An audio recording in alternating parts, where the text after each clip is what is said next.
visit from Mercyhurst University political analyst Dr. Joe Morris. Thanks for joining us this morning, Joe. My pleasure. So let's talk about this decision that Donald Trump has made to not debate Kamala Harris again. Do we think this is a good decision, bad decision? Well, if we look at the last debate, it's probably a good decision, but we have to understand that this is an anomaly.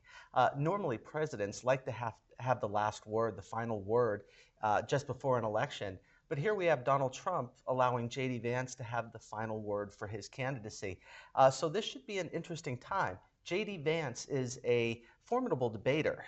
He's very good, well-spoken, and Tim Walz is largely an unknown commodity to us. So I think this is another one of those things where people are going to need to tune in. This is must-see TV. Yeah, so do you think J.D. Vance has been a good choice for Donald Trump? I think he was a fantastic choice prior to Joe Biden dropping out of the race. Prior to Joe Biden dropping out, all Republicans had to do to win was turn out their base, and J.D. Vance can do that. Once Kamala Harris stepped in to carry the mantle forward, J.D. Vance became much more of a liability for Trump than he would have liked. So this is going to be a wait and see how this goes. It sure will. So right now, Kamala Harris is a slight lead over Donald Trump. What has she done to make that happen? Well, she seems to just be magic. Everything that she touches seems to turn to gold. And this is somewhat surprising. She had a very late and somewhat of a rough start, but almost immediately she just took off and exploded. The most recent polls, not just in Pennsylvania, not just in the swing states, but nationwide, show her expanding her lead.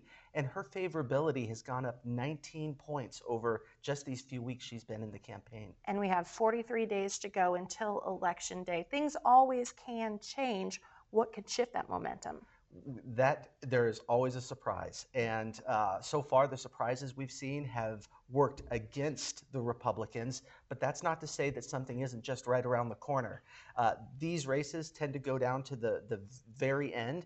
And this race especially is incredibly tight. Yeah, and almost every time, whatever happens in Erie County is what happens across the nation, right? This is the place to watch. And just as a little side, we've had journalists from around the world in Erie, from Switzerland and France, just about everywhere, all wondering what's going to happen here in Erie County. Yeah, as are the rest of us. So we're going to continue to follow this. We'll continue to have you in every Monday morning to break it down. My pleasure. Thanks for coming in.